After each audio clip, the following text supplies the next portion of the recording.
वर मांगा था कि देवता, मनुष्य, असुर और पशु आदि कोई भी तुम्हें नहीं मार सके, किंतु ये भगवान नरसिंह न तो नर है और न ही सिंह। ब्रह्मा जी की सृष्टि में कई परवीन के जैसा एक भी जीव नहीं है, अतः मनुष्य के से धड़ व सिंह के समान मुख व कंठ वाले ये नरसिंह भगवान सब प्रकार से ब्रह्मा सृष्टि की सीमाओं से बहुत परे हैं। तुम्हारी मृत्यु न दिन में हो सकती है और न ही रात में, किंतु यह समय संध्या का है। इसी समय तू न तो भीतर है और न ही बाहर। भगवान नरसिंह तुम्हें लेकर द्वार की देहरी पर बैठे हुए हैं।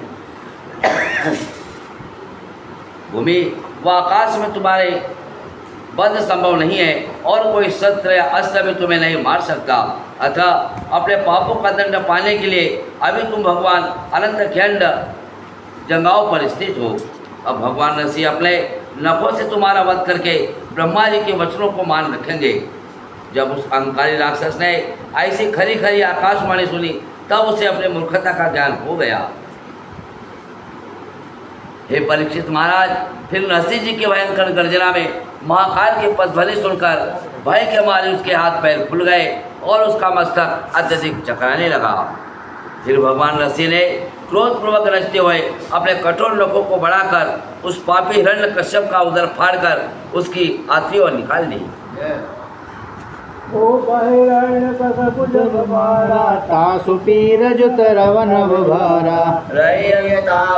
न करी माला कंठ पहिर गाजे खलकाला। बैठे जाए सिंहासन ऊपर। महेश्वर नाथा सांब संग जोले दो माथा। बहु प्रकार स्तुति सारी सीता नाई को सुरारी। कवच सैन पाई प्रहलादा विसरा पितु दुर्गतो विषादा। धरपत गे विभुमय तिरुनाई करत प्रजाचिन स्तुति गाई। तब प्रिय जन अंक बैठारे विसत अभय दिन सुखकारी। भूप भांति मनुजहरी राखे ब्रह्म वचमान। करी सारण्य भगत हे खाल फलो अभिमान लखन सिय रामचंद्र सिंह। हे परीक्षित महाराज, जब हिरण्यकश्यप की मृत्यु हुई तो उसके चित्कार से आकाश गूंज उठा। उसकी जो हथेलियां थी उन्हें माला के समान अपने कंठ में पहने दुष्ट निकंदन भगवान नरसिंह गर्जना करने लगे। फिर उसके मृत शरीर का तिरस्कार करके वे उसके सिंहासन पर जा बैठे। उस समय भगवान शिव जी के साथ पृथ्वी देवता, ब्राह्मण और ब्रह्मा जी आदि सब ने अपने दोनों हाथ जोड़े और अनेक प्रकार से उनकी स्तुति की, किंतु फिर भी उन भगवान का क्रोध शांत नहीं हुआ। तब ब्रह्मा जी का संकेत पाकर प्रहलाद जी ने अपने पिता की दुर्गति का विषाद त्याग दिया और डरते हुए वे उन प्रभु के निकट गए तथा सिर नवाकर प्रदक्षिणा करके उनकी स्तुति करने लगे। तब क्रोध त्याग कर सुख करता भगवान नरसिंह ने अपने प्रिय भक्तों को गोद में बैठाकर अभय कर दिया। हे राजन, इस प्रकार भगवान नरसिंह ने ब्रह्मा जी के वचन का मान रखते हुए हिरण्यकश्यप के अभिमान को नष्ट करके अपने भक्त की रक्षा की। अब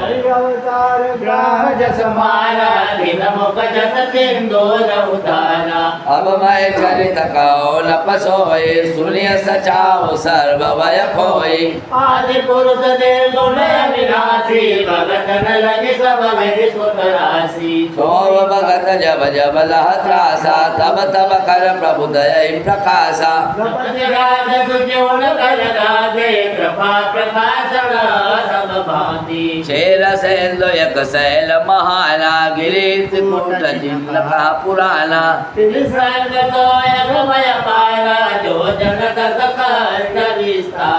सुरगंधर्व सब दुखावो पर करे बिहार प्रभस निरंतर।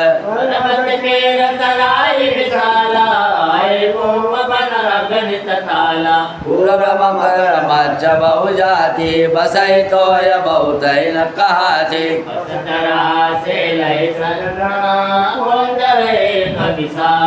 एक बार या तप विकला पैठा सो एक ताल।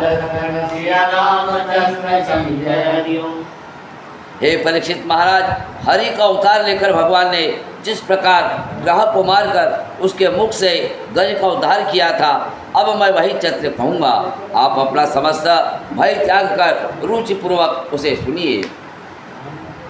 आदि पुरुष भगवान श्री हरि निर्गुण अविनाशी और भक्तों के लिए सब प्रकार से सुखों की राशि है। उनके वही भक्त जब जब भी विपत्तियों से दुख पाते हैं तब तब वे प्रभु अपने दया का प्रकाशन करते हैं। हे राजन, यह पवित्र कथा भी सब प्रकार से उन दुष्ट शत्रु भगवान श्री हरि की कृपा का ही प्रकाशन है। क्षीर सागर के बीचों बीच एक बड़ा भारी पर्वत है, पुराण जिसे त्रिकुट पर्वत कहते हैं। 3 शिखरों से युक्त और 10,000 योजन तक विस्तृत वह पर्वत बड़ा ही दुर्गम है। देवता व गंधर्व अपने स्त्रियों सहित वहाँ पहुंचकर निरंतर प्रवास व विहार किया करते हैं। उस पर्वत की विशाल तराई में कमल वनों से आच्छादित अनेक सरोवर है, जिनके जल में कछुए, ग्राह और कई जातियों के मत्स्य रहते हैं, जिनकी विविधता कहीं नहीं जाती। उसी पर्वत पर अपने परिजनों के साथ एक विशाल हाथी भी रहता था। एक दिन ताप से व्याकुल हुआ वह वहाँ स्थित एक तालाब में उतरा।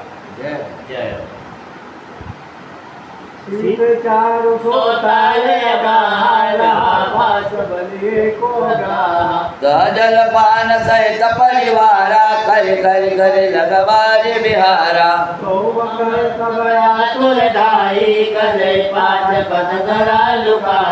अवचट सब पदा कहु पाए खसावद कबाल नाराय।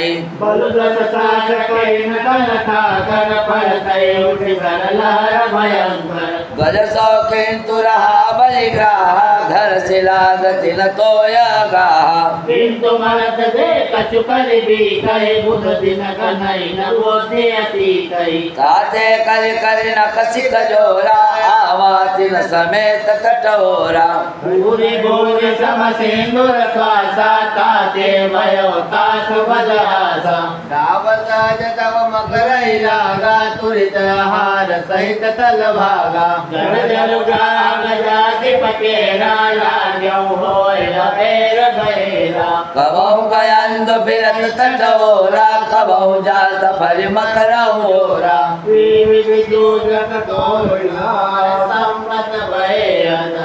किंतु मकर जन था क्यों लाग मान लग हार लखन से। राम कृष्ण की जय। शीतल जल से युक्त वह सुंदर सरोवर बहुत गहरा था, जिसमें एक बलवान ग्राह निवास करता था। उसी तालाब पर परिवार सहित जलपान करके फिर वह हाथी वही जल विहार करने लगा। तभी उसी ग्राह ने जल में छिपते हुए दौड़कर उतावली से उस हाथी का पिछला पैर पकड़ लिया। अचानक ही आप ऐसे संकट से वह हाथी घबरा गया और सरोवर के जल में जा गिरा। उसके शरीर में 10,000 हाथियों का बल था। उसके गिरते ही सरोवर में भयंकर लहरें उठने लगी, किंतु ग्राह हाथी से अधिक बलवान था, इसलिए वह उसे गहरे जल में खींचने लगा। किंतु मरता हुआ प्राणी जो कुछ भी कर डाले, प्रबुद्धजन उसे बुद्धि से परे नहीं मानते। इसलिए हाथी भी एड़ी छुट्टी कर जोर लगाकर उस ग्राह को अपने साथ लिए तट की ओर आ गया। श्रम की अधिकता से हाथी की श्वास फूल गई, जिससे उसका बल क्षीण हो गया। तब ग्राह का दाव सहज में लग गया और वह अपने आहार संहिता सीख गई सरोवर के तल की ओर भाग चला। उस तालाब के गहरे जल ही में ग्राह और गजेंद्र का घोड़बंद होने लगा। कभी तो ग्राह सहित गजेंद्र तट की ओर लौट आता है, तो कभी ग्राह बल सफल हो जाता है। इस प्रकार युद्ध करते हुए उन 1000 वर्ष बीत गए, किंतु इतने पर भी वह ग्राह नहीं थका, जबकि गजेंद्र हार मारने लगा। जय हो।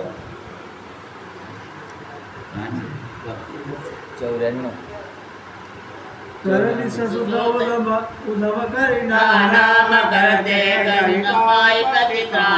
तब अधीरव न हृदय विचारा अब न होय सकई न उतारा।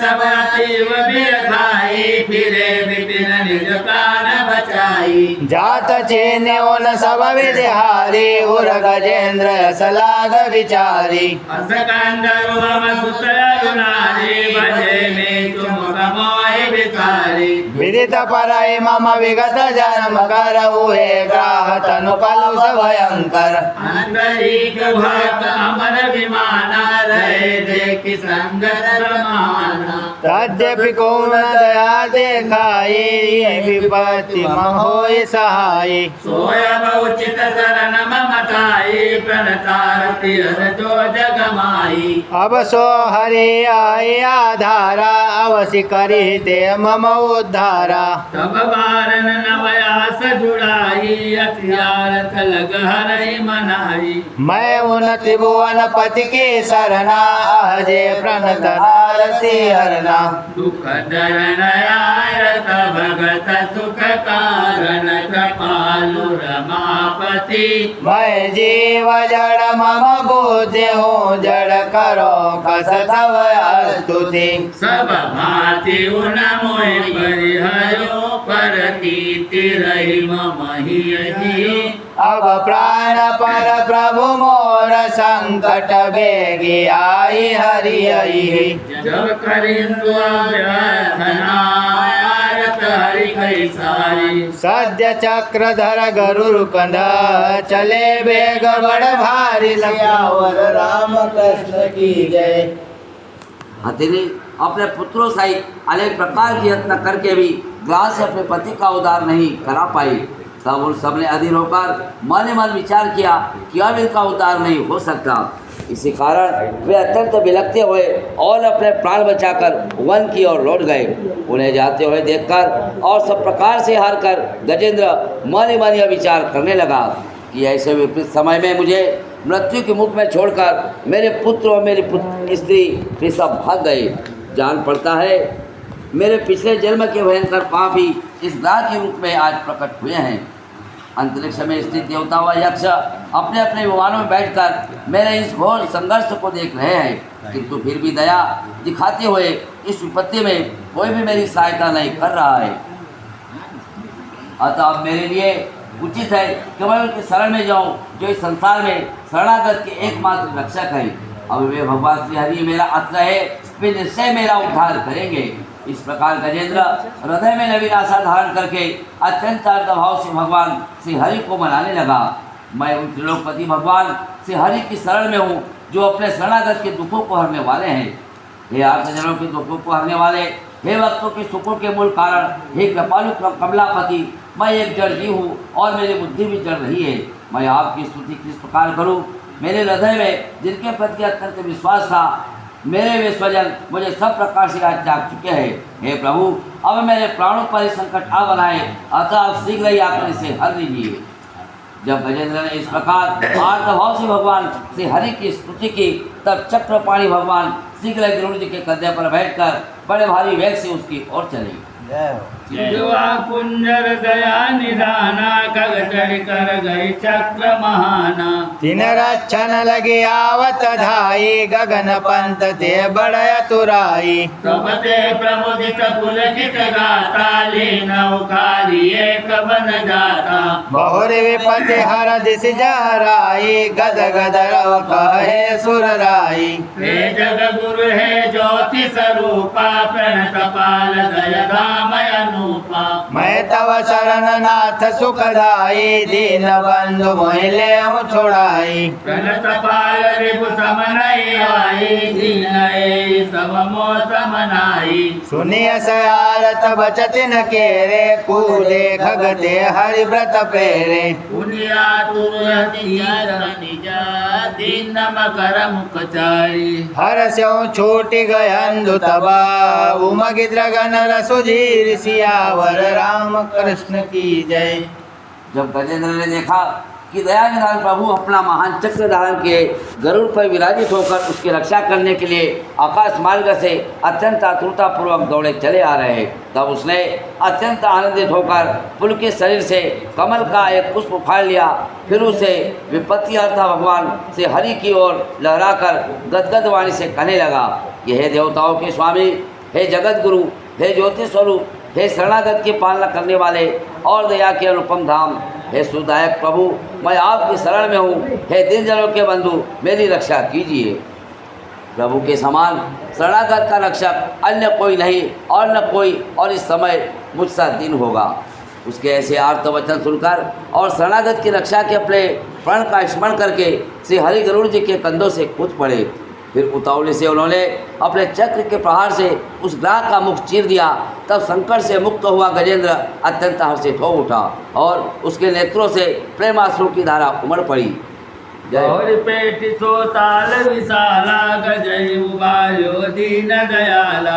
अमर निरख द्वंद्व भी बजाए कोप बरस मुनि स्तुति गाई। नहीं सो ग्रह परस भगवाना ये न बहुत गंधर्व माना। धाय बहोर परा प्रभु चरना कही लागा विनीत यस वचना। रहा निकट तनु भेष सुख धामा एक गंधर्व नामा। स्वतनु तियन संग एक बारा गयो एक सरबारी बिहारा। देवल नाव एक मुनि राई रहे उठाहु ते नाई। तब तिय प्रेरित मैं मुनि पाऊ उद कहूँ दुरत धराऊ न ठाऊ। सरतर पुनि के चौ में ताई सवय परे मुनि उद कहु माई। तब उन पाए सजोय तुराई फिरा तियन पही मैं सुर लाई। पाचते संग व्यसन लागा कोप मुनि सौचितवत जागा। मंगर सम मम चरण धरे मूढ़ा साथे मोही। काते मकरय हो ममा मोर सापयस तोई रघापति कृष्ण चंद्र की जय। फिर उस विशाल सरोवर में उतरकर दीनदयालु भगवान श्री हरि ने गजेंद्र को बाहर निकाल दिया। यह देखकर देवों ने दुंदुभियाँ बजाई और मुनियों ने पुष्प वर्षा कर श्री हरि की स्तुति की। उस ग्रह ने भगवान का स्पर्श पाते ही एक महान गंधर्व का शरीर धारण कर लिया। फिर वह दौड़कर प्रभु के चरणों में गिर पड़ा और इस प्रकार विनय युक्त वचन कहने लगा कि हे सुखधाम, मैं पूर्व जन्म में हुहू नाम का एक गंधर्व था। उस जन्म में एक बार मैं अपनी स्त्रियों को साथ लेकर जल विहार करने के लिए एक सरोवर पर गया। वहाँ देवता नाम के एक महामुनि पहले से स्नान कर रहे थे। तब अपनी स्त्रियों के कहने पर मैंने जल के भीतर ही भीतर छिपते हुए मुनि के निकट जाकर उनका पैर पकड़ लिया।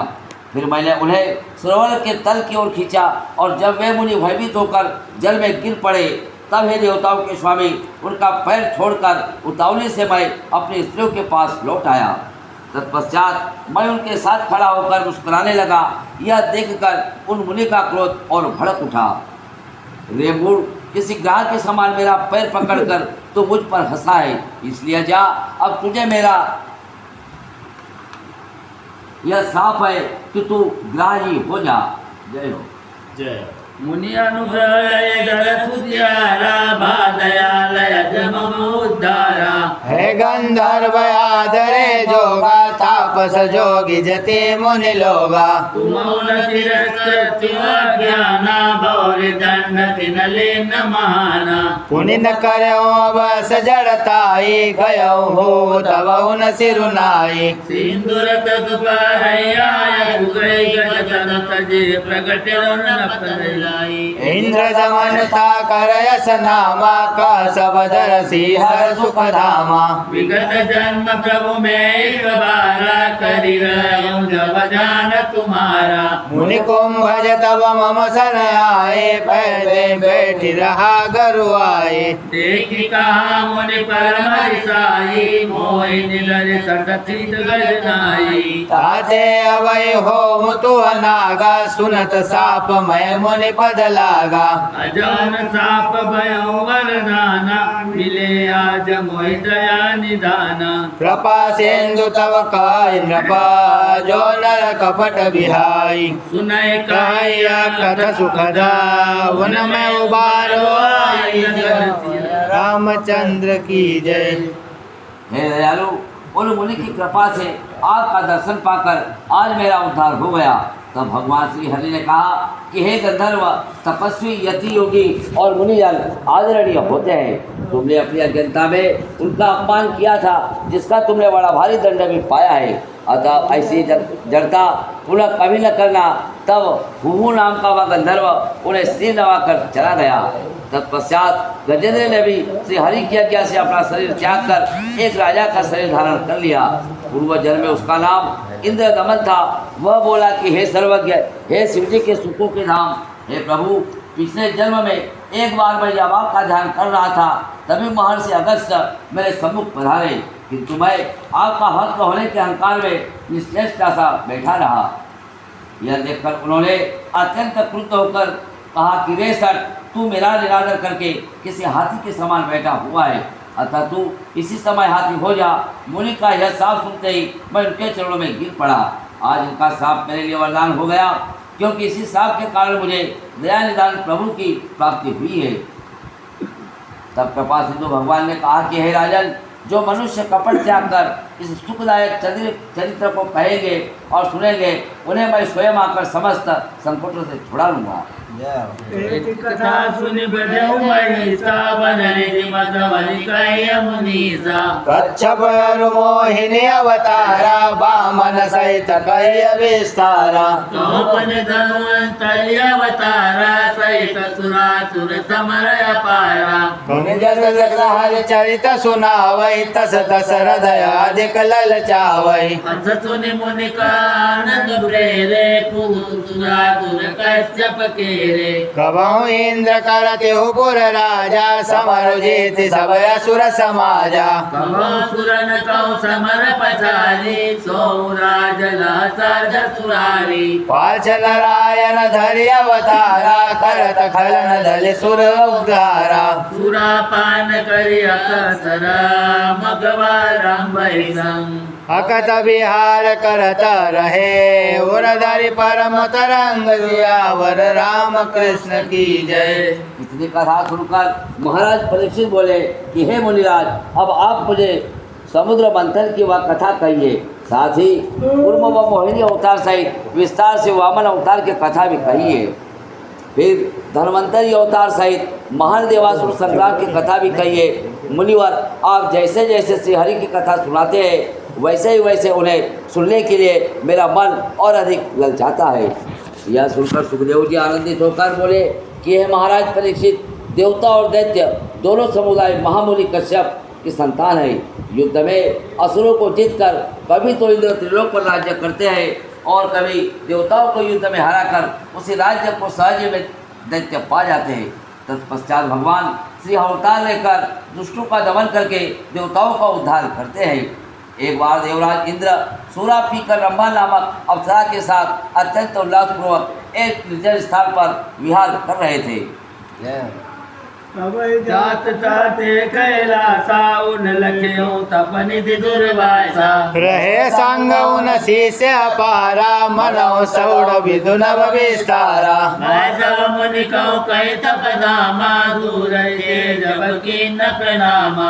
आशीष देता हर्षि मुनि राये, हरि प्रदत्त उन माल पठाई। किंतु पुरंदर धन पद माना, नायन खिन्नता सुसन माना। पुनि उपेक्षि धरि ऐरावत, सिर कहत मोर पुर मुलय तेवर। गज सो मालिका चरण बिहारी, निरखि मुनि सक्रोध बे भारी। हरि माला हटैब मोहि, आशीष रूप दीन मैं तोहि। हरे समर फूल कला, जरुण भेद जस पाऊ। तसहि गई तै सादर, बार करुण कनिका हुल्यावर राम कृष्ण की जय। उसी समय उन्होंने वहाँ से होकर कैलाश की ओर जाते हुए तप निदान महर्षि दुर्वासा को देखा। उनके साथ उनके अनेक शिष्य थे, मानव आकाश के विस्तार में नक्षत्रों के साथ चंद्रमा स्थित हो। इंद्र ने जब उन मुनि को तप के धाम कहकर दूर से प्रणाम किया, तब उन्होंने हर्षित होकर आशीर्वाद देते हुए भगवान श्री हरि की दी हुई माला उन्हें भेंट स्वरूप भेजी। किंतु इंद्र ने अपने पद और ऐश्वर्य के मध्य में उस माला का थोड़ा भी सम्मान नहीं किया और यह कहते हुए कि मेरे लोक में इससे भी उत्तम मालाएं मिलती है, उन्होंने उसे उपेक्षापूर्वक ऐरावत के सिर पर डाल दिया। ऐरावत ने वह माला अपने पैरों से कुचल दी। यह देखकर महर्षि अत्यंत क्रुद्ध हुए और बोले कि यह माला मुझे भगवान श्री हरि ने स्वयं भेंट की थी और अपने आशीर्वाद स्वरूप मैंने उन्हें तुम्हें पहुँचाया था। भगवान श्री हरि को समर्पित फूल पुष्प चरणामृत और नैवेद्य को जैसे ही पाओ वैसे ही बिना विलंब किए उसे आदरपूर्वक ग्रहण कर लेना चाहिए। तहि परित्यागे लागया गादा नरकं ब्रह्म घात अपराधा। हरि प्रसाद यह गहिबे जोगा पे हत भागी तुहूरत भोगा। ते निजा कत विभव अभिमाना प्रभु प्रसाद कर कत अपमाना। सो पद कुबति जो चव पाही श्री समेत सो कछु दिन माही। तहि नितारिया नत चलि जई तोर दम्ब ताड़ना उपजई। मुनि भगवान प्रकट पछिताना क्षमा मांगे अनुरोधि महाना। मुनि तब कयम लोक प्रतिपाला रही गणुक तब पाई विशाला। समाचार सुनि ऋषय साप कर भे कठोर सर्वर जनीचर। राय विरोचन सुत बलियं जातु दान पति कीन। बहुरी राज भुज तर सुर अनि विशाल कर लीन सियावर राम कृष्ण की जय। उसका परित्याग करने से मनुष्य को ब्रह्म हत्या का पाप लगता है। माला रूपी भगवान का यह प्रसाद ग्रहण किए जाने योग्य था, किंतु तू अभागत हो, विषयों में डूबा हुआ है। तुमने अपने अकथनीय वैभव के विमान में भगवान के प्रसाद का अपमान किया है। अतः तुम्हारा वही पद और बल जो इस समय तुम्हारे पास है, तुम्हारे ऐश्वर्य सहित कुछ ही दिनों के लिए भीतर तुम्हारा त्याग करके अन्यत्र चला जाएगा। तुम्हारे घमंड का यही दंड उचित है। यह सुनकर देवेंद्र अपने करने पर बहुत पछताए और विनती करके उन्होंने उनसे क्षमा मांगी। तब मुनि दुर्वासा ने कहा कि जगत पालक भगवान श्री हरि ही समय आने पर तुम्हारी महान विपत्ति का हरण करेंगे। इधर मुनि के श्राप का समाचार सुनकर सारे असुर एक स्थान पर एकत्र हो गए कि हे राजन, उन्होंने विरोचन के पुत्र बलि को दैत्यों का राजा बना लिया और उनके ध्वज के नीचे उन्होंने एक विशाल असुर सेना संगठित की है। राजा बलि जय हो।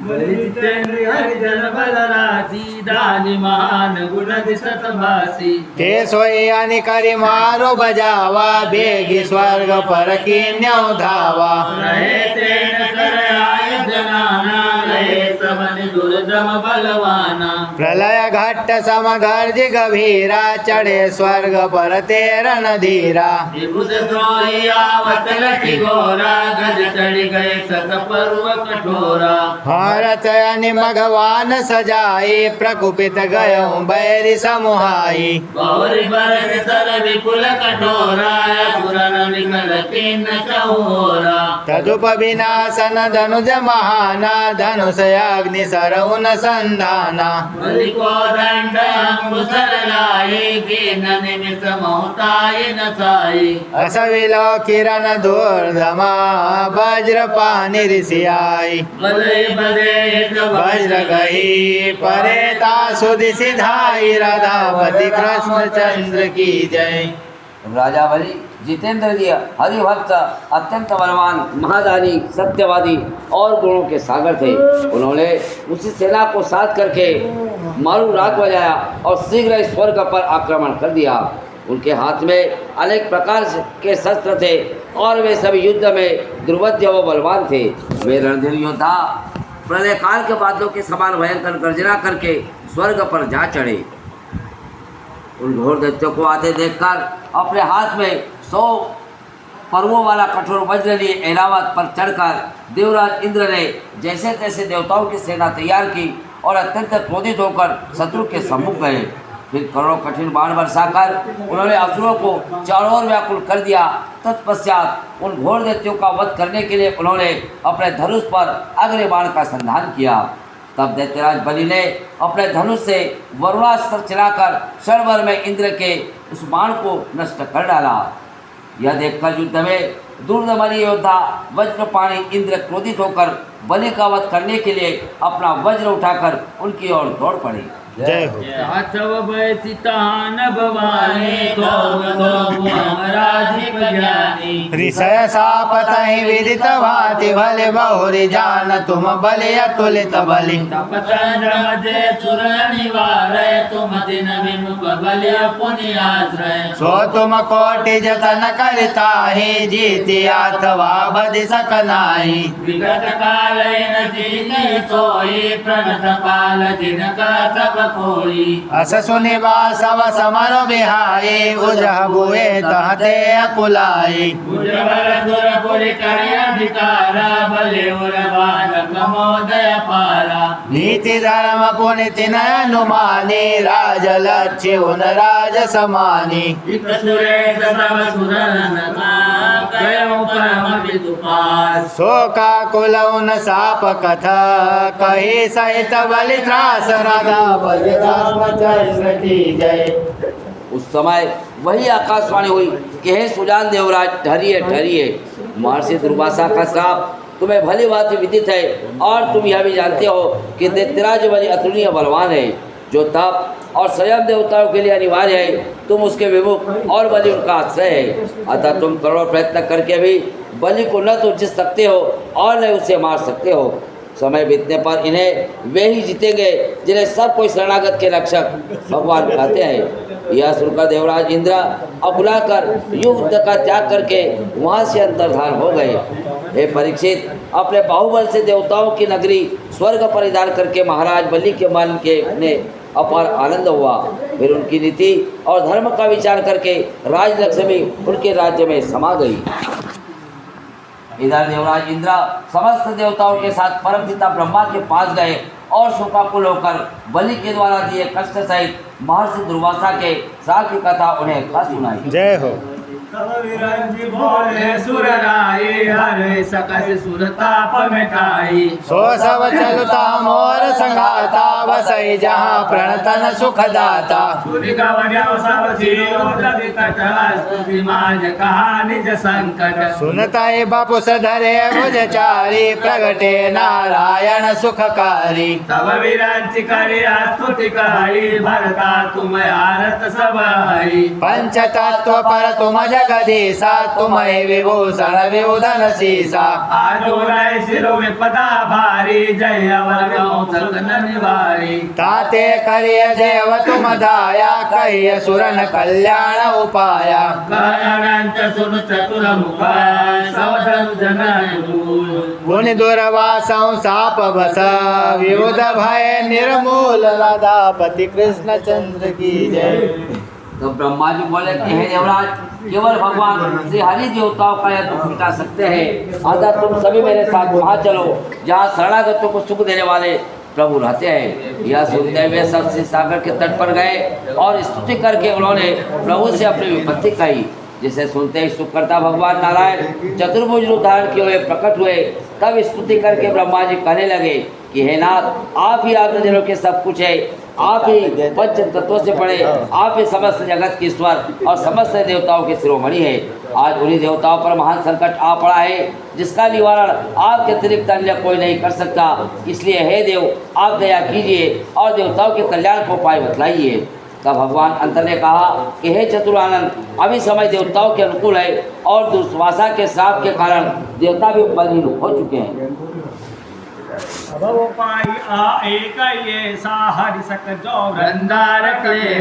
भले पास तब सुरगन जाए मथे उदध दिन ले मनाई।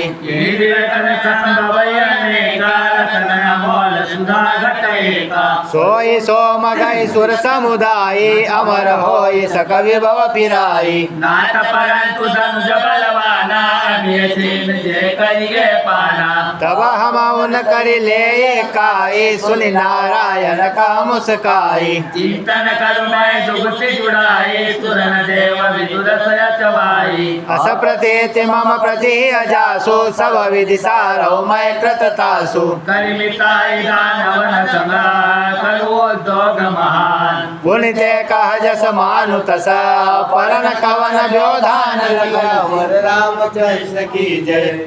अब ऐसा एक ही उपाय है जो देवताओं के कष्टों को मिटा सकता है, और वह उपाय यह है कि समस्त देवता बलि के पास जाए और उन्हें समुद्र मंथन के लिए मना ले। इस मंथन से अनेक प्रकार के अनमोल रत्न और अमृत का एक कलश भी उत्पन्न होगा। उसी अमृत को पीकर देव समुदाय अमर होकर अपना खोया हुआ वैभव पुनः पा सकता है। तब देवताओं ने कहा कि तू हे नाथ, दैत्य बड़े बलवान है, जो यदि वे अमृत छीनकर स्वयं पी गए तब हम उनका क्या बिगाड़ लेंगे। यह सुनकर भगवान नारायण ने मुस्कुराकर उनसे कहा, आप चिंता न कीजिए, मैं युक्तिपूर्वक सारा अमृत देवताओं को पिला दूंगा। जिसके हृदय में मेरे प्रति विश्वास होता है, मैं सब प्रकार से उसके कार्यों को पूर्ण करता हूँ और उसी के साथ में रहता हूँ। उन दैत्यों के साथ मित्रता करके समस्त देवता यह महान उद्योग करे और वे जो कुछ भी कहे देवता वह सब स्वीकार कर ले, ताकि इस कार्य में कोई विघ्न न उत्पन्न हो। इंद्रादिक तब गए हर साई, बलि पै चक्र धरय सिरुनाई। बलि जब विउधन आवत देखा, हृदय लाग करि सोच विशेषा।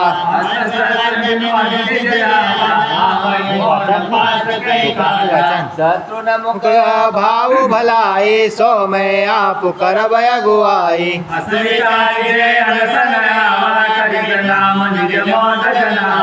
बहुरिया निग्रह जिन्हे आसन, पूजा अर्थ पाई अनुशासन।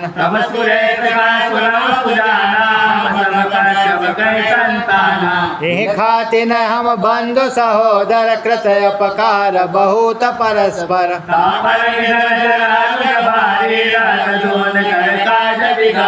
सो इन व्याधि न किए निदाना, असौ पाऊ खग के तु बखाना।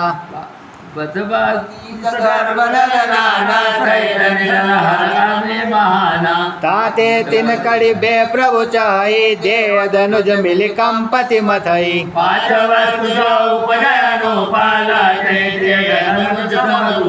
बहुरी कहा प्रभु मांदरा, गिर की करे मदानी। कंपति धीरज उठानी, हरे श्री कृष्ण चंद्र की जय।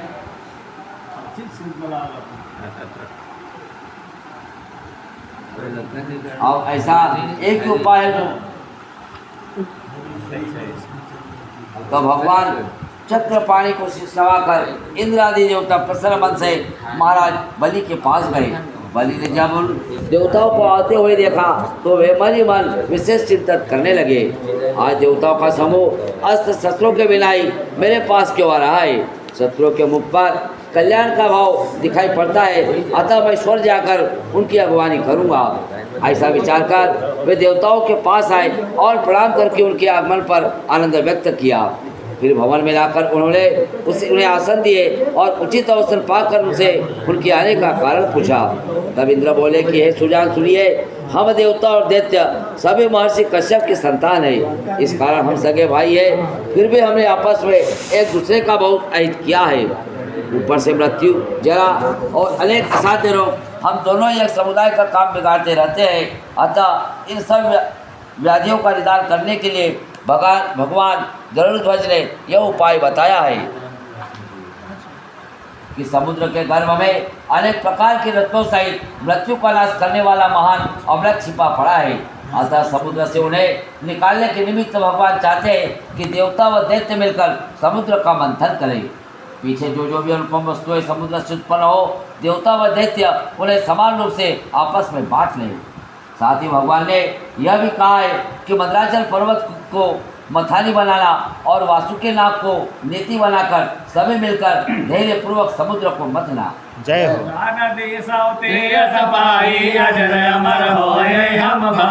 बलि कह करे तिहारे, किंतु चले सब बात हमारे।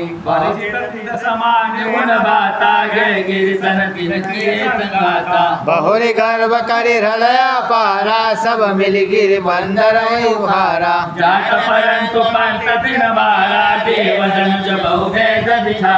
गुरुतर मंदर दम्भ उनहरा, तब उन पंथई बीच गिरिधरा।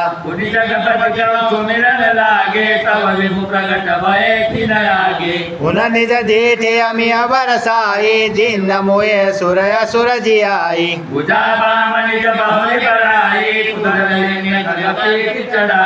सुर अरु असुर पठाई पुनि, बासु के पही पाताल। आप चले चली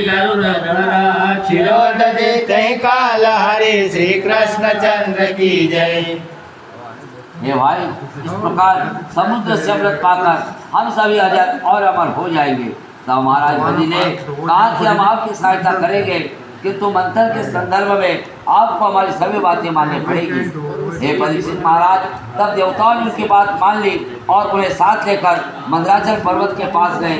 फिर उस सब ने अपने मन में अपार गर्व करके मंदराचल पर्वत को उठा लिया।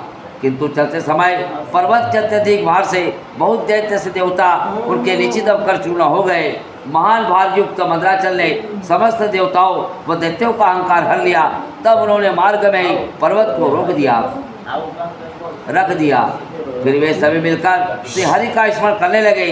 तब सर्वव्यापी भगवान उनके सम्मुख प्रकट हुए और उन्होंने अपनी अमृतमय दृष्टि की वर्षा करके मारे गए समस्त देवता व दैत्यों को पुनः जीवित कर दिया। फिर अपना बायां हाथ बढ़ाकर उन्होंने मंदराचल पर्वत को उठाया और गरुड़ की पीठ पर चढ़ा लिया।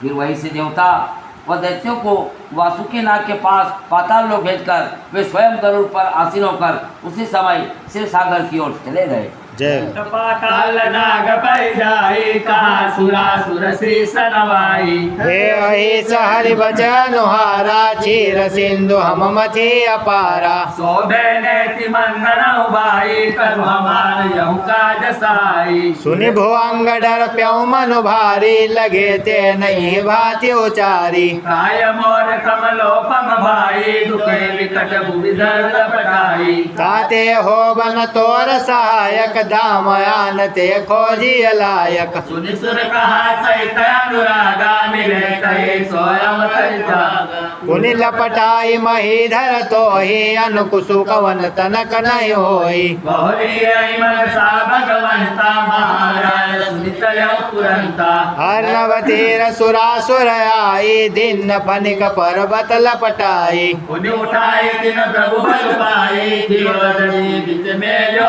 जाई। वेदरान गिरि उदधि जसा, ते बूढ़न लगनीरु। चिंत का होई कसा, मातर कर्म कबीर हरि। श्री कृष्ण चंद्र की जय। इधर देवता व दैत्य पाताल लोक में जाकर वासुकी नाग को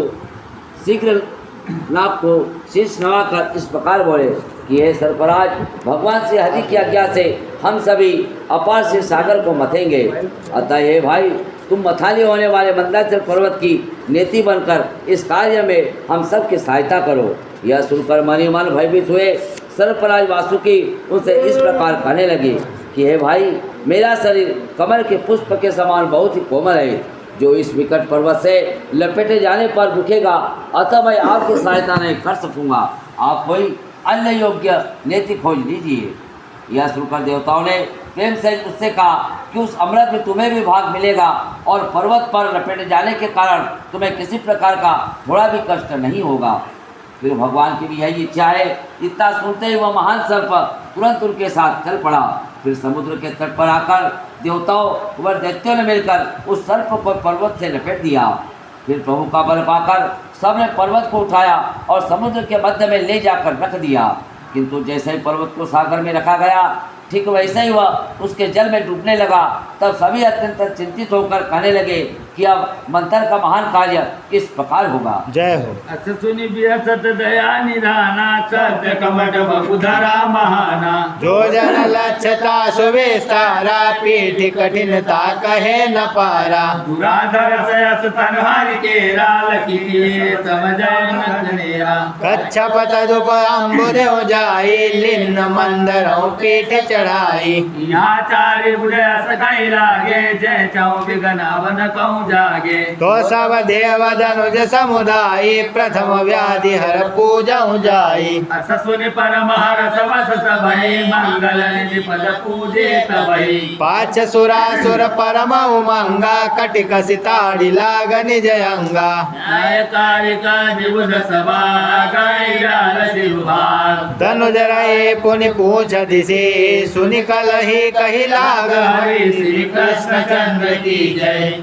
यह सुनकर मुस्कुराते हुए दीनदयाल भगवान ने शीघ्र ही एक विशाल पूर्व कछुए का शरीर धारण कर लिया। उनके उस शरीर का विस्तार 1,00,000 योजन था और उनकी कालने में पीठ की कठोरता का वर्णन नहीं हो सकता था। भगवान श्री हरि का ऐसा दुराधर्ष शरीर देखकर सबने महान ध्वनि से जय घोष किया। तदंतर भगवान कुर्म ने समुद्र के जल में उतरकर मंदराचल को अपने पीठ पर धारण कर लिया। इधर चतुर्भुज स्वरूपधारी भगवान श्री हरि ने कहा कि यदि तुम सब चाहते हो कि अब आगे और कोई विघ्न उत्पन्न न हो तो जाकर सर्वप्रथम विघ्नहर्ता भगवान श्री गणेश जी का पूजन करो। यह सुनकर अत्यंत हर्षित हुए सबने मंगलों के धाम भगवान श्री गणेश जी के चरणों का पूजन किया। फिर समस्त दैत्यों व देवताओं ने अत्यंत उत्साह से कमर कस ली और अपने अंगों, बाहु व जंघाओं को थपकाने लगे। तब न्यायप्रिय भगवान ने कहा कि समस्त देवता वासुकी नाग का सिर वाला भाग पकड़ेंगे और दैत्य उसके पुछ वाले भाग की ओर रहेंगे। यह सुनते ही कलाप्रिय दैत्य कहने लगे, समर धीर राम जय शंका गायन भरैया पावन अंका सिराइले हिनत हम गरु जाई लेउ नहीं ते उदधि मसाई तबनंत भव भाति बुझाए उन पनंग सिलवास पठाए तदुप मथैबो भयो आरंभ था नयर्नभ गर्भय चंभा मथै धनु देतिया मिति पागे आई सिरु निज दिखे चन लागे विउध पोछ गही आपन ओरा खेच लगे बलु सम्यक जोरा कच्छप भीम प्रीति घर भाई घर घर सुनि गिरि उपजाई पुनि गति करन दुओ दिश नीरा छर छरात भा परमाधीरा कोटिन लहरि भयहरा तटन तारि उमगानी समे थल चर निज गनहि प्रलय राति अनुमान हरि श्री कृष्ण चंद्र की जय। हम दानव स्वभाव से स्वर्णदेव और बड़े निडर हैं, अतः हम इस सर्प के शुद्ध भाग को नहीं पकड़ेंगे। हम सिर वाला भाग ही लेंगे, अन्यथा हम हमारे घर जा रहे हैं। आप समुद्र इन देवताओं से मथवा लीजिए। तब भगवान अनंत ने उन्हें बहुत प्रकार से समझाकर सर्प के सिर वाले भाग की ओर भेज दिया। तत्पश्चात समुद्र के गर्भ में स्थित रत्न रूपी आश्चर्य का पार पाने के लिए समुद्र का मंथन प्रारंभ हुआ। मंथन करते हुए समस्त दैत्य मिलकर अत्यंत अहंकार पूर्वक सर्प के सिर वाले भाग को अपनी ओर खींचने लगे और देवता उनके पूंछ वाला भाग पकड़कर सबका संयुक्त बल जोड़कर अपनी ओर खींचने लगे। कूर्म के कठोर पीठ से रगड़ाकर पर्वत से घर्र घर्र की ध्वनि होने लगी और दोनों ही ओर आता जाता हुआ जल अत्यधिक आतुरता से छलछलाने लगा। मंथन के कारण जल में उत्पन्न हुई करोड़ों भयंकर तरंगे तटों पर आघात करने के लिए उमड़ने लगी, जिसे देखकर सारे दल थलचर जीव प्रलय की ओर रात्रि का अनुमान करके अपने मन में अत्यंत व्याकुल हो उठे। जानि बारि कर लोक निपाता भय छूट सुंदरौ जन ताता कुफुरौ सृष्टि सर्वया कुलानि हिहारी मुखौ न चलबानी यही प्रकार खेचत सवनागा उग्र विसागिनि उग्रन लागा तब मनुजार्द जरन कुलाई सद्य हरे जय तीर सुनाई प्रभु महामाई पोछै गाय तब लीला कर बिहसत काई स्वकर स्वपद तुम मारी कुठारी सालिया पुअव सौति न भारी तिमिर पैन सुनि मुख लटकाई निज स्थान लगे सब जाई ऋड़क नयन बास बेहु बहोरी दोहदल करसि लागई दोरी मथत भाति सुर असुरा थके महाश्रम पाई जग पालई सब विकल कह दया वारुन मथाई हरि श्री कृष्ण चंद्र की जय। समस्त जलचर किसी उल्क का गिरना जानकर क्षुब्ध हो उठे और भगवान का स्मरण करने लगे। कोलाहल से संपूर्ण सृष्टि व्याकुल हो उठी। सभी का हृदय घबरा गया और उनके मुख से वाणी नहीं निकल सकी। इस प्रकार खींचे जाते समय वासुकी नाग अपने श्वासों द्वारा कठोर विषयुक्त अग्नि छोड़ने लगे। तब उस दाह से पीड़ित हुए असुरों ने अत्यंत व्याकुल होकर शीघ्र भगवान श्री हरि से अपनी पीड़ा का सुनाई। हे प्रभु, हम सब सर्प की पूंछ ग्रहण करेंगे। तब लीलाओं के समुद्र उन भगवान ने हंसकर कहा कि तुमने अपने हाथों से ही अपने पैरों पर कुल्हाड़ी मारी है, अब उससे उत्पन्न महान पीड़ा को भी स्वयं ही सहो। यह सुनकर अज्ञानता से प्रेम करने वाले सभी दैत्य निराशा से मुंह लटकाकर अपने अपने स्थानों पर जा लगे। तदुपरांत मंथन पुनः प्रारंभ हो गया और वे दोनों ही दल सर्प रूपी उस रस्सी को खींचने लगे। इस प्रकार समुद्र को मथते हुए देवता व दैत्य महान श्रम से पीड़ित होकर थक गए। तो व्याकुल होकर वे सब जगत पालक भगवान से कहने लगे कि हे प्रभु यह समुद्र हमसे अब और नहीं बता जाता। जय हो। तप मायापति गयु नदी राया पुमतत बे सिंधु कबीरा। कछु सम विगत करल विकराला उपजाय अर्णवते धरि ज्वाला। काछुआच सब दिसिय कुलानी तब विभूषण का सब यश बानी। सत्य थाप कहूँ माहुर भारी नत यह देहि अखिल जग जारी। सुनौ सुरासुर सब जग माही दुराधरस शंकर समनाई। जे घन माहुर सकस जिराई सो तुम भजन नहीं पद आई। सुनि सबके महेश समुहाना बौरि हलाल विषय बखाना। संबुधिन तब सब नो धीरा अये सद्य भागी सौतीरा। ता सब गए घटदार कवि कर लगे विचार करन यश शंकर। मम हिय करई निवास हरि जोगर जठर उतारू। होय तब उन कष्ट घना सोयऊ कंठ धारु हरि श्री कृष्ण चंद्र की जय। तब उन सभी को धैर्य बनाकर मायापति भगवान स्वयं ही समुद्र को मथने लगे। कुछ समय बीतने के उपरांत समुद्र से ज्वालाएं धारण किए विकराल विष उत्पन्न हुआ। उसके ताप से समस्त दिशाएं खुला उठी। तब सब देवता व असुर भगवान से कहने लगे कि हे नाथ, इस प्रचंड विष को शीघ्र ही कहीं स्थिर कीजिए, अन्यथा यह समस्त संसार को ही भस्म कर देगा। हे देवताओं और दैत्यों सुनो, संपूर्ण संसार में भगवान शिव जी के समान दुराधर्ष कोई नहीं है जो इस दारुण विष को पी सके। अतः तुम सब जाकर उन्हीं के चरण कमलों का भजन करो। यह सुनकर सभी शिव जी के पास गए और उन्हें हराहल नामक उस विष के संबंध में कह सुनाया। तब शिव जी ने सबको धैर्य बनाया और शीघ्र ही समुद्र के तट पर आए। उस समय उस विपत्ति कर विषय के कलश को हाथों में उठाकर भगवान शिव जी इस प्रकार विचार करने लगे कि मेरे हृदय में भगवान श्री हरि का निवास है। यदि इस गरल को मैं अपने उदर में उतारूंगा तो उन्हें बहुत ही कष्ट होगा, अतः मैं इसे अपने कंठ में धारण कर लेता हूँ।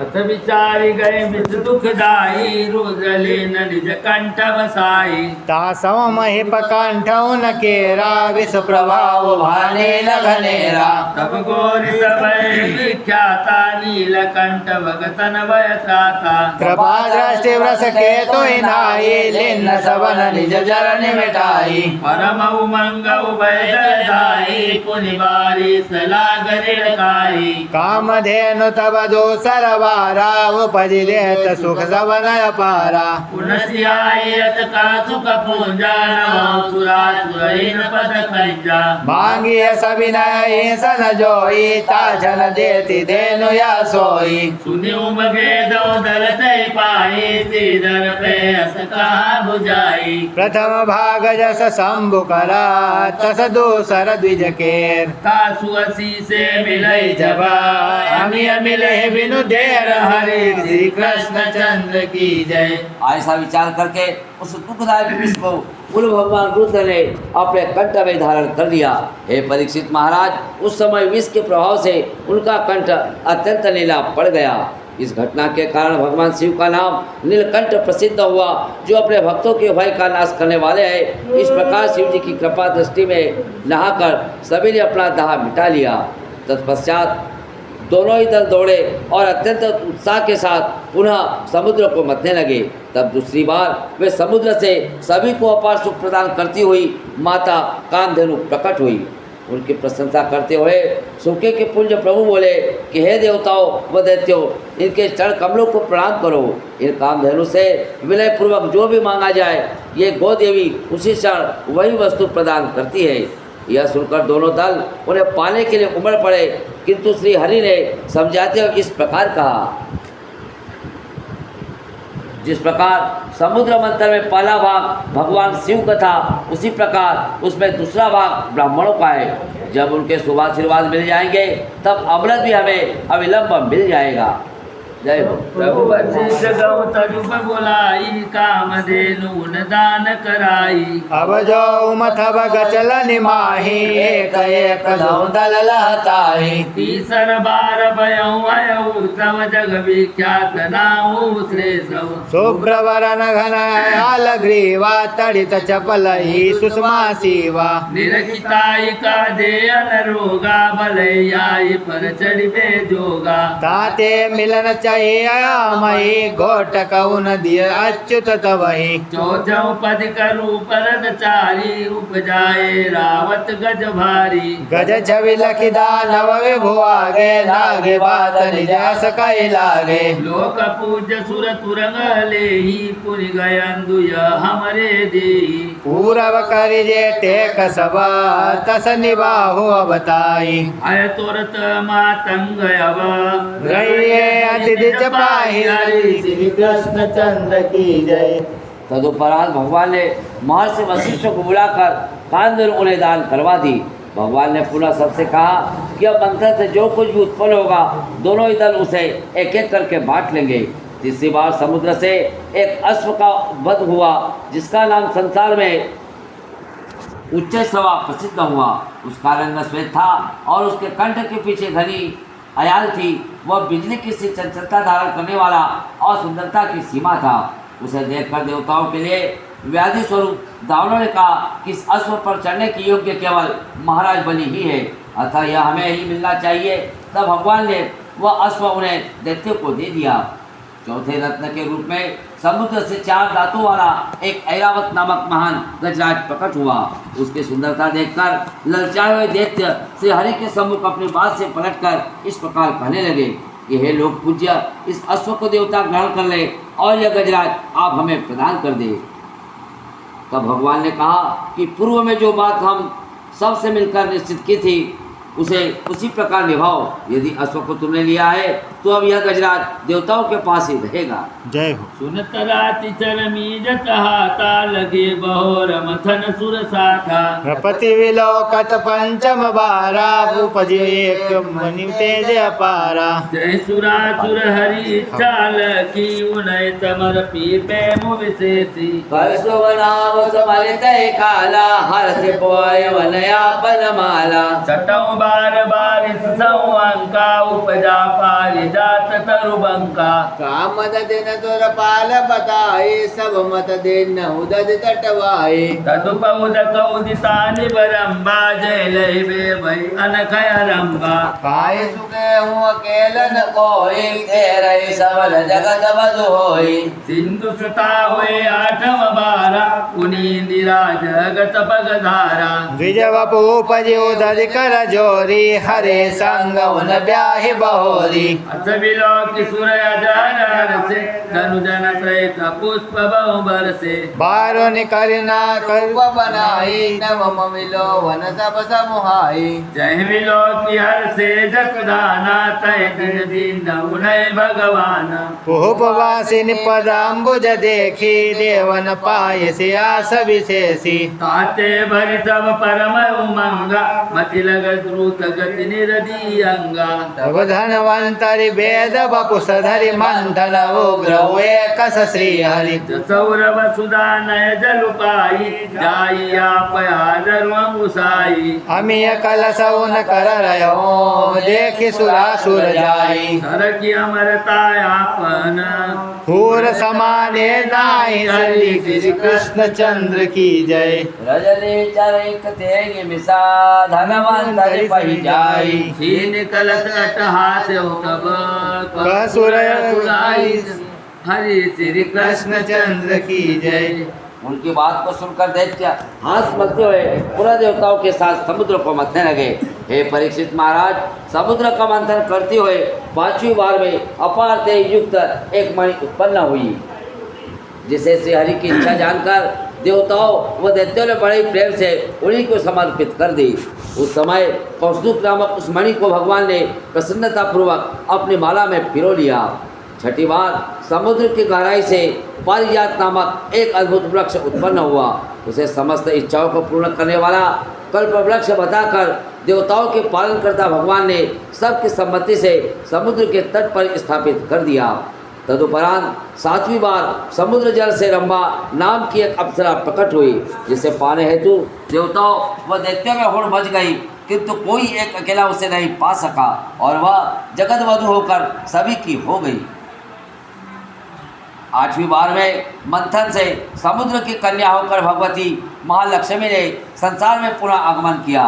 तब समुद्र देवता ने एक ब्राह्मण के रूप में हाथ जोड़ते हुए प्रकट होकर उन महालक्ष्मी को भगवान श्री हरि के साथ ब्याह दिया। यह देखकर शिव जी, ब्रह्मा जी व समस्त देवता अत्यंत प्रसन्न हुए और उन्होंने असुरों के साथ उन पर बहुत से पुष्प बरसाए। फिर 9वीं बार मंथन से कन्या के रूप में वारुणी सबके सम्मुख प्रकट हुई, जिसे देखकर दैत्य अत्यंत प्रसन्न हुए। तब भगवान ने उसे उन्हीं को प्रदान कर दिया। महालक्ष्मी के चरण कमलों का दर्शन प्राप्त करके देवताओं को विशेष आशा प्राप्त हुई थी, इसलिए वे सब अत्यंत उत्साह से भरकर शीघ्रतापूर्वक समुद्र के जल को मथने लगे। तभी उस कठिन मंथन से धनवंतरी वैद्य का शरीर धरकर भगवान श्री हरि किस प्रकार प्रकट हुए, जैसे विलय रूपी जल को पाकर हृदय रूपी भूमि से आदर का अंकुर फूट जाता है। उनके हाथों में अमृत का कलश था, जिसे देखते ही देवता व असुर अपने अमृतत्व का अनुमान करके खुले नहीं समाये। जय हो। उसी साल एक दैत्य भगवान धन्वंतरी के निकट पहुंचा और उनसे अमृत का कलश छीनकर अट्टहास करने लगा। तब व्याकुल हुए देवताओं ने कहा, जाग सुरन यऊ अमृत माई, सो अकेल तुम गए सक नाही। ते कह प्रथम पियई हम यही, रही शेष जो तुम कहूँ देही। सुनत विमुद बे परम निराशा, कर पुकार उन सिरधर पासा। तब प्रभु कह चिंता परिहरऊँ, जुगति तुरत कवन मैं करऊँ। सुनियत हरि बागी सगबीरा, अदिति जापन ही अधर धीरा। यहाँ किए हित अमृत पाना, झपटी छीनी लग जड़ जतु दाना। प्रथम गहूँ में नहीं मैं गहूँ, नहीं नहीं प्रथमत में ही पहूँ। करत ढीठता जब ये भांति, झगरन लगे सुरन आराती। आतंकित सुरतिन चौरा, जाए लगे पुनि सुन सब तोरा। तासव सुरन सवारन काजा, तिय तनु धरा माय सिर ताजा। परिचित मोहिनी नाव सो, तीर्थ निधि कमनीय। प्रकुट जासु मुनि तपिन करा, धीर सहज दमनीय। हरि श्री कृष्ण चंद्र की जय। इस अमृत में देवता का विभाग है, अतः तुम अकेले इसे नहीं पी सकते। तब उस दैत्य ने कहा कि इससे पहले हम भी पिएंगे, फिर यदि कुछ बच गया तो तुम्हें भी दे देंगे।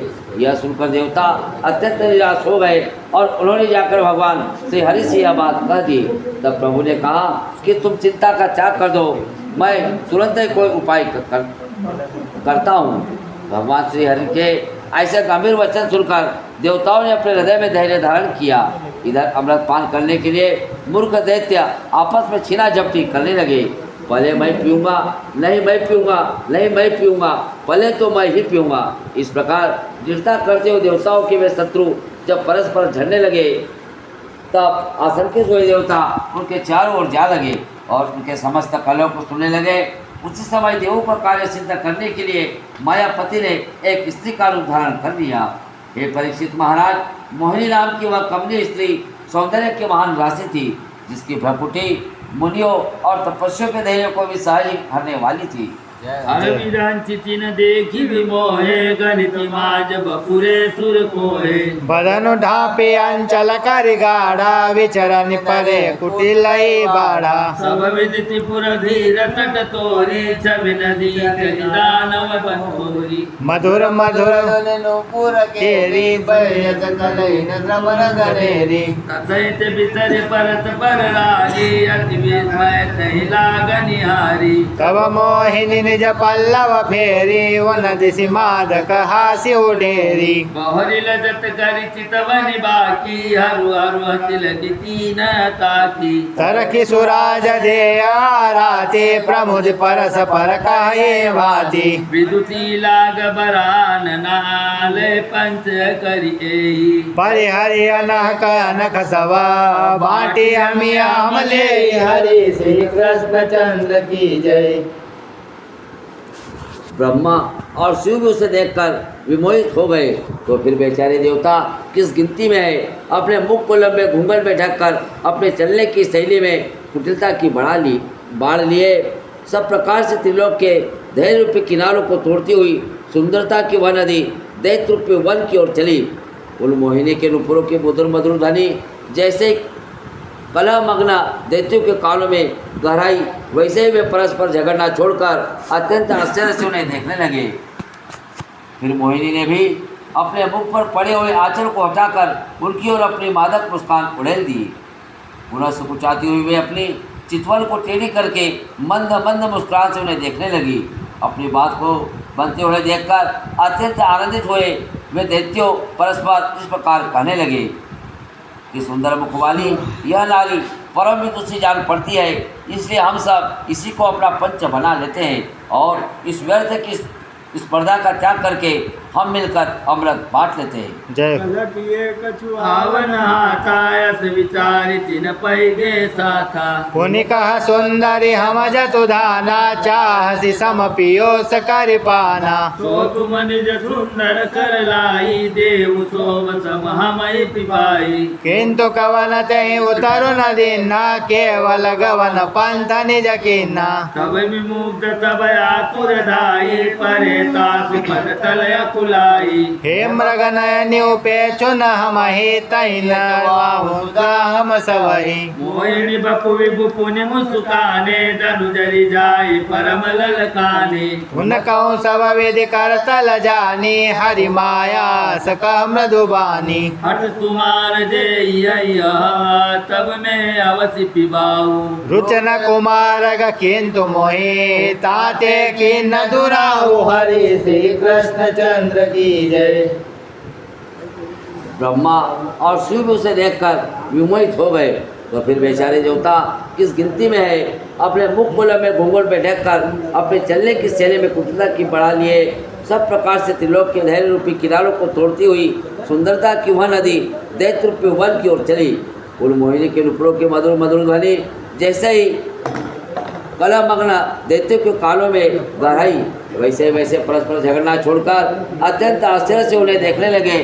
फिर मोहिनी ने भी अपने मुख पर पड़े हुए आंचल को हटाकर उनकी ओर अपनी मादक मुस्कान उड़ेल दी।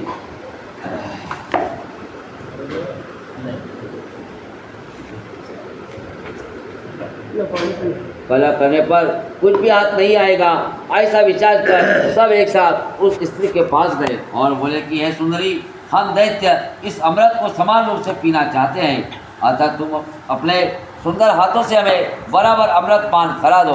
किंतु उसने उनकी बात का कुछ भी उत्तर न दिया और वह केवल अपने मार्ग पर ही बढ़ती रही। तब अत्यधिक असक्त हुए समस्त दैत्य उतावली से दौड़े और अपना कर उसके चरणों तलों पर गिरकर बोले कि हे मृगनयनी, हमारी उपेक्षा न करो, हम चाहते हैं कि हम अमृत तुम्हें पिलाओ। तब मोहिनी के रूप में भगवान पुनः मुस्कुरा दिए। यह देखकर विमोहित हुए दैत्य अत्यधिक लप उठे।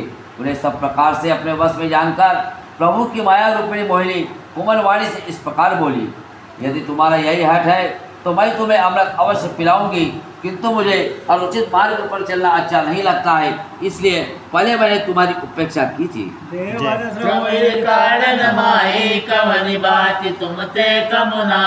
यद्यपि ताहि अंगूठ दिखाई चसी अकेल सुधा ते पाई।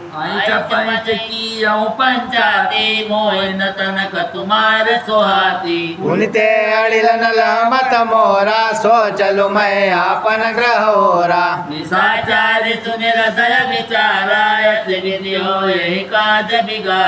तब ते का तुम सत्य उचारा किन्न सुरन प्रति हम अतिचारा। सपन प्रपंचा भाग दे करि पंचा। अब कामिनी तु भाव जोई हम तजे बिनु करु तुम सोई। लज्जिया सर्वजतु दाना मोहिनी बपु बोले भगवाना। बनाई अभय बाट सुर भोग हमा सवनो देव पिबाई। हरि श्री कृष्ण चंद्र की जय। इसे निकालने में देवताओं का परिश्रम तुम दैत्य से किसी भी प्रकार कम नहीं है, फिर भी उन्हें अंगूठा दिखाकर तुम दानव अकेले इस अमृत को प्राप्त कर लेना चाहते हो। तुम्हारा यही कपट युक्त आनंदपूर्ण वाद विवाद मुझे तनिक भी अच्छा नहीं लगता और तुम हठी दैत्य मेरी मंत्रणा तो मानोगे ही नहीं, अतः मैं अपने घर की ओर चलती हूँ। दैत्यों ने यह सुनकर विचार किया कि इस प्रकार तो सारा काम ही बिगड़ जाएगा। तब उन्होंने कहा कि तुम सत्य कहती हो, हमने देवताओं के प्रति अत्याचार किया है। हम प्रतिज्ञा पूर्वक कहते हैं कि हम कपट त्याग कर और तुम्हें पंच बनाकर देवताओं को भी अमृत में भाग देंगे। अतः हे कामिनी, अब हमें त्यागे बिना तुम्हें जो भी अच्छा लगे अब वही करो। तब समस्त दैत्यों को अत्यंत आसक्त जानकर मोहिनी के रूप में भगवान श्री हरि बोले कि आप सभी देवता और दैत्य अलग अलग होकर पंक्ति बनाकर बैठ जाइए, मैं अभी सबको समान रूप से बांटकर अमृत पिला देती हूँ। देवधनुजय सुनिहर साने निज निज पंक्ति लाग जुड़ाने। मोहिनी तब गई असुरन पासा ठुमुकी मंद हसी पुनिय सभासा। सबल होत तुम विदुधन भागा मान्यो केवल मम अनुरागा। सोई रस सुमिर प्रथम मैं जाई अर्धमियौ न रहे पिबाई। तदुपसाचिते नाच विमोहि देव पिबाई बाग कव तोई। ताते निवर फिरो मैं जबलो ते धरि धीर जो मोहि तबलो। अस सुनिहर से धनुजय भूजा गिरा व्याज का को न भूजा। उनका प्रिय भाव तो जोई सकुचन विचार करु सोई। मोहिनी तनयत सुनि भगवाना लगे कराए सुर नर सपाना। दृग करि विच विच माय तिरी छे छाड़ई दीठ सिले मुख तीछे। ताते विचरि सोम सुधि दानव भय प्रमत्तता सुचरिया सब। अमी पिबावत सुर नहिता मोहिनी तनु भगवान। अंतिम पंक्ति आई गे तरनेन्दु समूहा नारी श्री कृष्ण चंद्र की जय। यह सुनकर देवता व दैत्य प्रसन्नता पूर्वक अपने अपनी कतार जोड़ने लगे।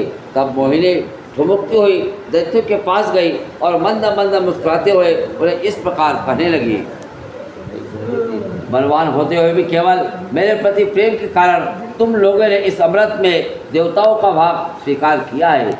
उसी प्रेम के स्मरण करके पहले मैं जाकर आधा अमृत उन्हें पिला रही हूँ। तदुपरांत अपना नृत्य दिखाते हुए रिया कर शांतिपूर्वक तुम लोगों का भाग तुम्हें पिलाऊंगी। इसलिए जब तक उनसे निवृत्त होकर मैं लौटूं तब तक तुम सभी धैर्यपूर्वक मेरी प्रतीक्षा करो। यह सुनते हुए अज्ञानी दैत्य हर्षित हो उठे, किंतु उनकी वाणी के रहस्य को उनमें से कोई भी समझ नहीं पाया। फिर बोले, हे प्रिय, तुम्हें जो भी अच्छा लगे भय और संकोच को त्याग करके तुम वही करो। यह सुनकर मोहिनी के रूप में उपस्थित भगवान श्री हरि देवताओं को अमृत पिलाने लगे। माया रूपिणी मोहिनी बीच बीच में अपने नेत्र तिरछे करके दैत्य की ओर अपनी चितवन के पहले बाण छोड़ देती थी।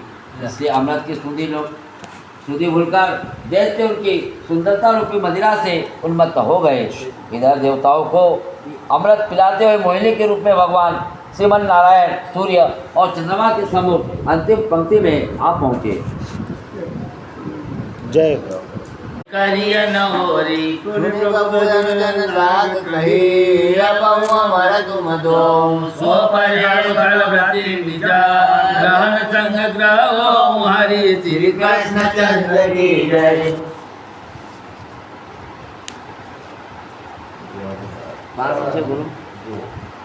पढ़ो पढ़ो 120 पासी पढ़ो।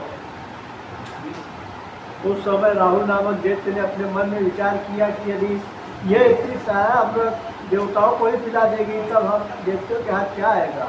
और उस समय पर तो किसी का वश नहीं से चला। अतः मुझे चाहिए कि समाप्त होने से पहले ही मैं कोई उपाय करके अमृत पी लूँ। इस विचार के साथ देव शरीर धारण करके वह कपटी दैत्य छिपते हुए देवताओं की पंक्ति में सूर्य और चंद्रमा के साथ के मध्य में आ बैठा। फिर सूर्यदेव के पश्चात उसने भी अमृत पी लिया। है परीक्षित, जैसे सूर्य और चंद्रमा ने उसका यह कपट देखा वैसे ही वे चिल्लाकर कहने लगे कि हे प्रभु, यह धूर्त तो दैत्य राहुल। यह सुनते ही भगवान अत्यंत क्रुद्ध हो गए। तब भय से कांपते हुए वह दैत्य उठकर भाग चला। इधर बचा हुआ अमृत भगवान ने चंद्रमा के सिर पर डाल दिया और रिक्त कर भूमि पर दे मारा। फिर चतुर्भुज रूप धारण करके उन्होंने अपने चक्र चलाया और उसका सिर काट दिया।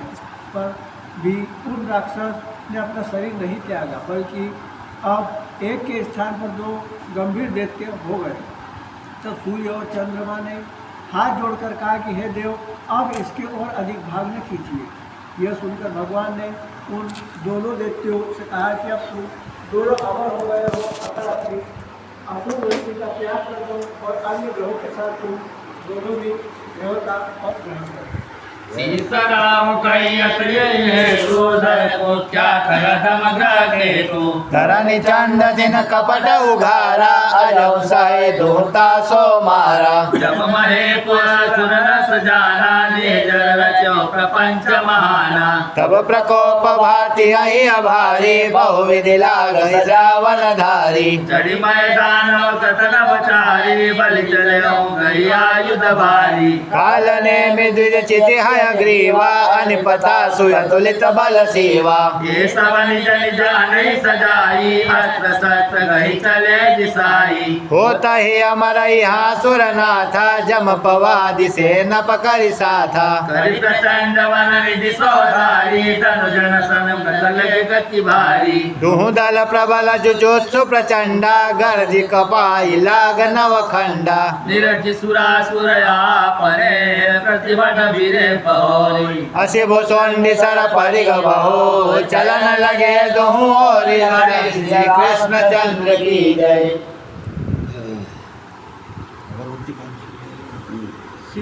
इसी कारण राहु और धड़ अधम ग्रह केतु के नाम से प्रसिद्ध है। सूर्य और चंद्रमा ने उनका भेद बोला था। इसी कारण वे दोनों आज भी ग्रहण के रूप में उनके हाथों से प्रताड़ना सहते हैं। परीक्षित, जब देवताओं ने यह जाना कि देवताओं ने उनके साथ घोर कपट किया, तब उनके हृदय में भयंकर क्रोध उत्पन्न हुआ और वे अनेक प्रकार से सेना सजाने लगे। महाराज बलि मैदानों के द्वारा निर्मित किए गए विमान पर चढ़कर बहुत से अस्त्र शस्त्र धारण करके चले। उनके सेनापति काल ने भी विपरीत की हयग्रीव आदि जो अतुलनीय बल की सीमा थे, वे सभी अपनी अपनी सेना सजाकर अस्त्र शस्त्र धारण करके क्रुद्ध होकर चले। इधर अमृतत्व प्राप्त करते ही देवराज इंद्र, यम व पवन आदि देव सेनापतियों को साथ करके समुद्र के समान प्रचंड व विशाल सेना सजाकर बड़े ही वेग से देवताओं के सम्मुख जा डटे। अत्यंत बलवान और युद्ध के लिए अत्यंत आतुर दोनों ही दल गर्जना करके 9 खंडों को कंपित करने लगे। फिर अपनी अपनी जोर का योद्धा देखकर सभी देवता और दैत्य परस्पर भिड़ गए और दोनों ओर से तलवार, भुसुंडी, परी, बाण आदि शस्त्र चलने लगे।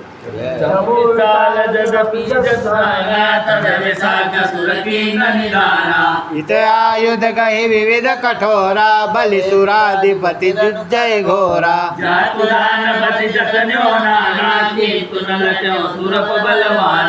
अस्त्र अस्त्र सब निफराई कैसे स्वारथि मित्र अड़ुक महु जैसे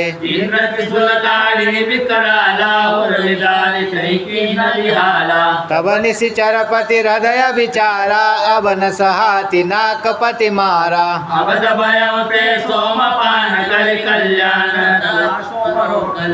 अस विचारी भांतर धाना माया युद्ध करि लाग महाना प्रस्तर कबहु कवि समसर बरस को दिन उपजानु हरे श्री कृष्ण चंद्र की जय। यद्यपि दैत्यों की सेना विशाल थी, तथापि देवताओं ने शीघ्र ही उसे नष्ट कर दिया। बहुत से कठोर शस्त्र लेकर महाराज बलि और देवराज इंद्र परस्पर भयंकर युद्ध करने लगे। देवराज बलि ने अनेक प्रयत्न किए, किंतु बलवान इंद्र उनसे पराजित नहीं हुए। उनके सारे अस्त्र किस प्रकार से निष्फल होने लगे, जैसे आपत्ति काल में स्वार्थी मित्र साथ छोड़ देता है। इंद्र ने एक विकराल त्रिशूल लेकर बलि का हृदय विदीर्ण करके उनको व्याकुल कर दिया। तब उन दैत्यराज ने अपने हृदय में विचार किया कि इंद्र की मार अब और नहीं सही जाती, वह अमृतपान करके अवध्य हो गया है, अतः उससे प्रत्यक्ष होकर युद्ध करने में कल्याण नहीं है। ऐसा विचार करके वे अंतर ध्यान होकर भीषण महायुद्ध करने लगे। बलि अपने विमान में बैठकर आकाश पर आ चढ़ा और वहीं से कभी अग्नि वर्षा कर, कभी पत्थर और कभी कठिन बाण वर्षा कर उन्होंने युद्ध भूमि में दुर्दिन उत्पन्न कर दिया।